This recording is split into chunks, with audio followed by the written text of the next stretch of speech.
प्राचीन काल में काशी के समीप काशी नरेश का दत्तक पुत्र पौंड्रक वासुदेव जन्मा। वह अपने असाधारण बल और बुद्धिमत्ता के कारण जल्द ही प्रसिद्ध हो गया। लेकिन उसके हृदय में एक विचित्र अभिलाषा जन्म ले चुकी थी। वह स्वयं को भगवान श्री कृष्ण के समान मानने लगा। उसके मन में यह विश्वास बैठ गया कि असली वासुदेव वही है और श्री कृष्ण ने उसकी पहचान चुराई है। पौंड्रक के गुरुओं ने उसे बताया कि अगर वह अपने भीतर दिव्य शक्तियां जागृत कर ले तो वह स्वयं श्री कृष्ण जैसा बन सकता है। धीरे धीरे उसके भीतर अहंकार ने घर कर लिया। उसने वैसा ही पीतांबर धारण करना शुरू कर दिया, नकली सुदर्शन चक्र और शंख धारण किए और स्वयं को सच्चा वासुदेव घोषित कर दिया। लेकिन क्या यह केवल अहंकार था या उसके भीतर सच में कोई रहस्यमयी शक्ति थी? पौंड्रक का यह विश्वास कि वह असली वासुदेव है केवल उसका अहंकार नहीं था। उसने कठिन तपस्या शुरू की। यह साधारण तपस्या नहीं थी। वह घोर तप में लीन होकर भगवान शिव की उपासना करने लगा। तपस्या की अग्नि में जलते हुए उसने अपने शरीर की सभी इंद्रियों को वश में कर लिया। अनेक वर्षों तक उसने कठोर तप किया, यहां तक कि उसकी तपस्या से देवलोक में हलचल मच गई। अंततः भगवान शिव प्रसन्न हुए और उसके समक्ष प्रकट होकर वरदान मांगने को कहा।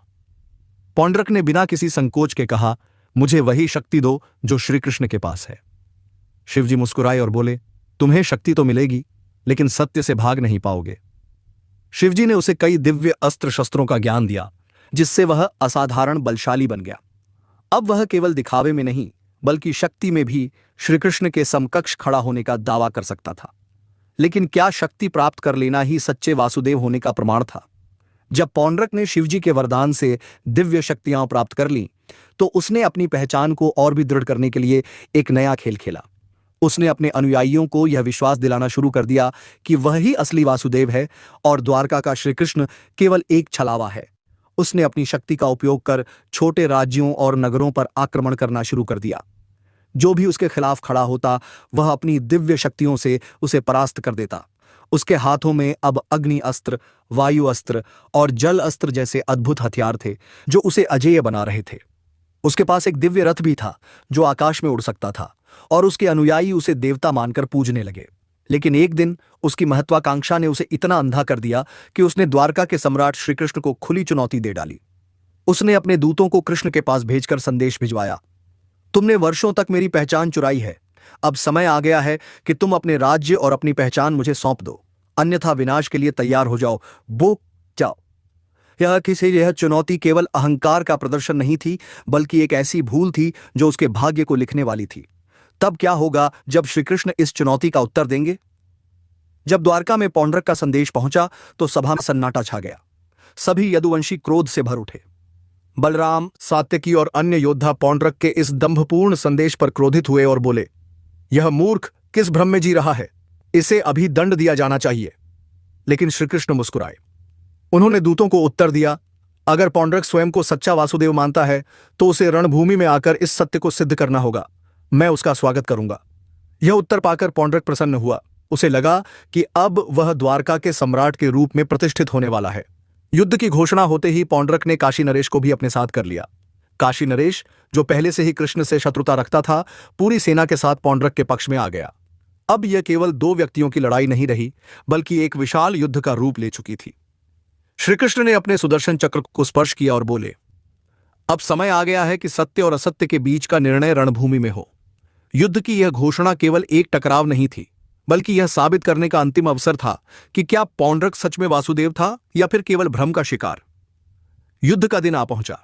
एक ओर द्वारका के अजेय योद्धा थे, स्वयं श्री कृष्ण अपने रथ पर खड़े थे। उनकी आभा से पूरा रणक्षेत्र प्रकाशमान हो रहा था। दूसरी ओर पौंड्रक अपनी दिव्य वेशभूषा में सुदर्शन चक्र जैसी दिखने वाली नकली चक्रधारी मुद्रा में खड़ा था। उसके साथ काशी नरेश की विशाल सेना भी थी। युद्ध आरंभ होते ही पौंड्रक ने अपनी मायावी शक्तियों का प्रदर्शन किया। उसने अपने तपस्या से प्राप्त दिव्य अस्त्रों का उपयोग करना शुरू किया। उसने वायु अस्त्र छोड़ा जिससे युद्ध क्षेत्र में भयंकर आंधी चलने लगी। फिर अग्नि अस्त्र का प्रयोग किया जिससे द्वारका की सेना के आसपास आग की लपटें उठने लगीं। उसके मंत्रों से आकाश में रहस्यमयी ऊर्जा प्रवाहित हो रही थी। श्री कृष्ण ने धैर्यपूर्वक सब देखा। वे मुस्कुराए और बोले, पौंड्रक, शक्ति दिखाने से कोई सच्चा वासुदेव नहीं बन जाता। यह परीक्षा केवल बल की नहीं, सत्य की भी है।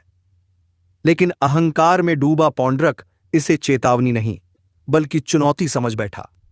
अब उसने अपना सबसे घातक अस्त्र निकाल लिया, एक अद्भुत ऊर्जा से भरा दिव्य शस्त्र जो उसने शिवजी से वरदान में पाया था। जब उसने इसे श्रीकृष्ण की ओर छोड़ा तो पूरा रणक्षेत्र कांप उठा। क्या यह अस्त्र श्रीकृष्ण पर प्रभाव डालेगा? यही प्रश्न इस कथा को और भी रोमांचक बनाता है। पौंड्रक ने अपने शिव वरदान से प्राप्त दिव्य अस्त्र को श्रीकृष्ण की ओर छोड़ा। वह एक अद्भुत ऊर्जा से भरा हुआ था जिससे पूरा रणक्षेत्र कंपन करने लगा। आकाश काले बादलों से घिर गया, पृथ्वी थर्रा उठी और सभी योद्धा भयभीत हो गए। ऐसा लग रहा था मानो स्वयं काल उस अस्त्र के रूप में प्रकट हो गया हो। लेकिन श्रीकृष्ण शांत थे। उन्होंने बिना विचलित हुए अपने सुदर्शन चक्र को स्पर्श किया और मुस्कुराकर बोले, पौंड्रक, यदि तुम स्वयं को सच्चा वासुदेव मानते हो तो यह भी जानते होगे कि असत्य की कोई शक्ति सत्य को पराजित नहीं कर सकती। श्रीकृष्ण ने अपने 2 अंगुलियों से ही उस भयंकर अस्त्र की दिशा मोड़ दी। वह अस्त्र जो विनाश का प्रतीक बन चुका था, अचानक अपनी दिशा बदलकर आकाश में विलीन हो गया। पूरी सेना यह दृश्य देखकर अचंभित रह गई। पौंड्रक अविश्वास से देख रहा था। उसका सबसे शक्तिशाली अस्त्र बिना किसी प्रभाव के नष्ट हो गया। लेकिन श्रीकृष्ण यहीं नहीं रुके। अब उन्होंने अपना सुदर्शन चक्र उठाया। वह चक्र जो ब्रह्मांड की सबसे शक्तिशाली ऊर्जा का केंद्र था। उसकी तीव्र चमक से पूरा रणक्षेत्र प्रकाशित हो उठा। श्रीकृष्ण बोले, अब समय आ गया है कि असत्य को अपने कर्मों का फल मिले। सुदर्शन चक्र तेजी से घूमने लगा और एक भयंकर गति से पौंड्रक की ओर बढ़ा। क्या यह चक्र पौंड्रक के अंत का कारण बनेगा, या फिर पौंड्रक के पास बचने का कोई और उपाय था?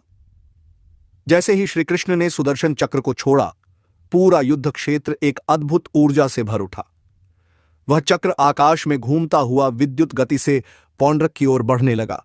उसके तेज प्रकाश से पूरी सेना की आंखें चुंधिया गईं। पौंड्रक, जो अब तक स्वयं को सच्चा वासुदेव मान रहा था, पहली बार भयभीत हुआ। उसने अपनी शेष शक्तियों को इकट्ठा कर स्वयं की रक्षा करने का प्रयास किया। उसने अपनी मायावी शक्तियों से एक दिव्य रक्षा कवच उत्पन्न किया, लेकिन जैसे ही सुदर्शन चक्र उसके निकट पहुंचा, वह कवच जलकर भस्म हो गया। काशी नरेश और उसकी सेना यह दृश्य देखकर भयभीत हो गए। वे समझ चुके थे कि पौंड्रक की पराजय निश्चित है। पौंड्रक ने अंतिम बार श्रीकृष्ण की ओर देखा और चीखते हुए बोला, मैं असली वासुदेव हूं, मैं अमर हूं, मुझे कोई नहीं मार सकता, लेकिन सत्य को कोई नहीं बदल सकता। सुदर्शन चक्र तीव्र गति से बढ़ा और एक ही क्षण में पौंड्रक का सिर धड़ से अलग कर दिया। उसका शरीर जलकर राख हो गया और उसका अभिमान भी उसी के साथ समाप्त हो गया। यह देख काशी नरेश ने भयभीत होकर भागने की कोशिश की, लेकिन श्रीकृष्ण ने एक ही बाण से उसकी भी जीवन लीला समाप्त कर दी। अब युद्ध समाप्त हो चुका था। असत्य पर सत्य की विजय हो चुकी थी। जब सुदर्शन चक्र ने पौंड्रक का अंत किया तो पूरा रणक्षेत्र स्तब्ध रह गया। लेकिन तभी एक अद्भुत घटना घटी। पौंड्रक का शरीर तो जलकर राख हो गया, लेकिन उसकी आत्मा एक दिव्य प्रकाश के रूप में ऊपर उठने लगी। सभी योद्धा अचंभित थे। श्रीकृष्ण की कृपा से पौंड्रक को अपने जीवन का सबसे बड़ा सत्य समझ में आ चुका था। उसकी आत्मा कृष्ण के चरणों में झुक गई और उसने कहा, प्रभु, मैं अपने अहंकार और अज्ञान के कारण आपकी नकल कर रहा था, लेकिन अब मुझे बोध हो गया कि असली वासुदेव केवल आप हैं। मेरा जीवन एक भ्रम में बीता, परंतु आपके हाथों मरकर मैंने मोक्ष प्राप्त कर लिया। यह सुनकर श्रीकृष्ण मुस्कुराए और बोले, पौंड्रक, तुम्हारा पतन तुम्हारे अहंकार की वजह से हुआ, लेकिन तुम्हारी भक्ति और यह विश्वास कि तुम वासुदेव हो कहीं न कहीं तुम्हें मेरे निकट ले आया। जो भी मेरा नाम स्मरण करता है, अंततः उसे मोक्ष की प्राप्ति होती ही है। यह सुनकर सभी उपस्थित योद्धा विस्मित हो गए। पौंड्रक, जो अपने जीवन में असत्य का प्रतिनिधित्व कर रहा था, मृत्यु के बाद सत्य को प्राप्त कर चुका था। उसकी आत्मा श्रीकृष्ण के तेज में विलीन हो गई। इस घटना ने यह सिद्ध कर दिया कि चाहे इंसान कितना भी बड़ा भ्रम पाल ले, अंततः सत्य की ओर लौटना ही पड़ता है। पौंड्रक की मृत्यु और आत्मा के मोक्ष प्राप्ति के बाद रणक्षेत्र में गहरा मौन छा गया। काशी की सेना पूरी तरह पराजित हो चुकी थी। श्रीकृष्ण ने अपनी दिव्य दृष्टि से युद्धभूमि को देखा और बोले, यह केवल एक युद्ध नहीं था, यह अहंकार और सत्य के बीच का संघर्ष था। लेकिन तभी कुछ ऋषि वहां प्रकट हुए और बोले, हे वासुदेव, पौंड्रक का जन्म एक रहस्यमयी उद्देश्य के लिए हुआ था। वह केवल अहंकार का प्रतीक नहीं था, बल्कि एक पूर्व जन्म का ऋषि था जिसे अपने कर्मों के कारण यह जीवन मिला था। इस पर श्रीकृष्ण मुस्कुराए और बोले, सत्य यही है कि प्रत्येक जीव अपने कर्मों का फल भोगता है। पौंड्रक को इस जीवन में मेरी नकल करने का मोह था, लेकिन यह भी उसकी पूर्व जन्म की साधना का ही फल था कि अंततः वह मुझ में विलीन हो गया।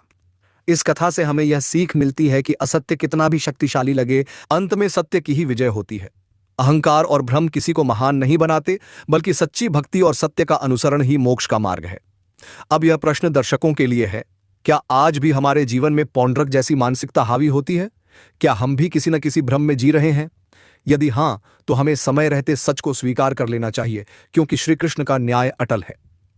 दोस्तों, यदि आपको यह कथा प्रेरणादायक लगी तो वीडियो को लाइक करें, कमेंट में अपने विचार साझा करें और चैनल को सब्सक्राइब करें, ताकि हम और भी रहस्यमयी और प्रेरणादायक कहानियां आपके लिए ला सकें। जय श्री कृष्ण।